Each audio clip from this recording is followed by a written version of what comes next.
Step into Value Zone. Value Zone. Hypermart. Patancheru.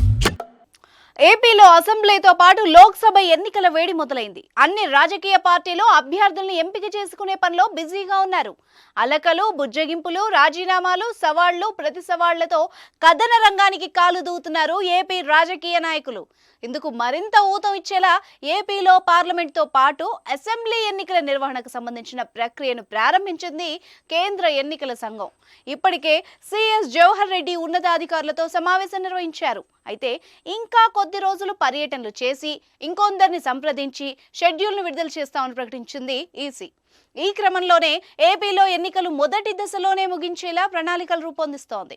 దేశవ్యాప్తంగా లోక్సభ ఎన్నికలతో పాటు ఆంధ్రప్రదేశ్, ఒడిశా, సిక్కిం, అరుణాచల్ ప్రదేశ్ రాష్ట్రాలకు అసెంబ్లీ ఎన్నికలు జరగాల్సి ఉంది. ఏపీ అసెంబ్లీ, లోక్సభతో పాటు తమిళనాడు లోక్సభకు తొలి దశలోనే ఎన్నికలు పూర్తి చేయాలని కేంద్ర ఎన్నికల సంఘం యోచిస్తోంది. జనవరి 7 నుంచి లోక్సభ ఎన్నికల నిర్వహణ కోసం ముందుగా తమిళనాడులో పర్యటించనుంది. అక్కడి 39 లోక్సభ స్థానాలకు సంబంధించిన పోలింగ్ నిర్వహణపై ఉన్నతాధికారులతో భేటీ అవుతారు. ఆ తర్వాత జనవరి 9, 10 తేదీల్లో ఆంధ్రప్రదేశ్లో పర్యటించనున్నారు. జిల్లా స్థాయి అధికారులతో పాటు ఎన్నికల నిర్వహణకు సంబంధించిన అన్ని శాఖల అధికారులతో సంప్రదింపులు జరుపుతారు. అలాగే ఓటర్ల జాబితాలోని లోపాలను, ఇప్పటికే సిద్ధమైన ముసాయిదాలోని లోపాలను పరిశీలిస్తారు. జనవరి చివరి నాటికి తుది ఓటర్ల జాబితా ప్రకటించే అవకాశం ఉంది.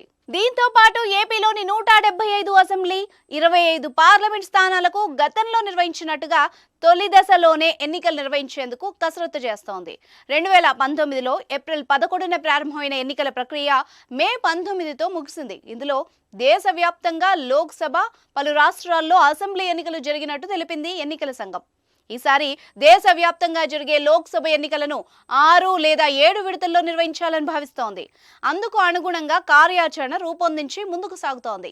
అన్నీ అనుకున్నట్లయితే ఏపీ ప్రజలు ఈసారి కూడా ఎండాకాలంలో ఎండవేడితో పాటు ఎన్నికల వేడిని కూడా తట్టుకోవాల్సి ఉంటుంది.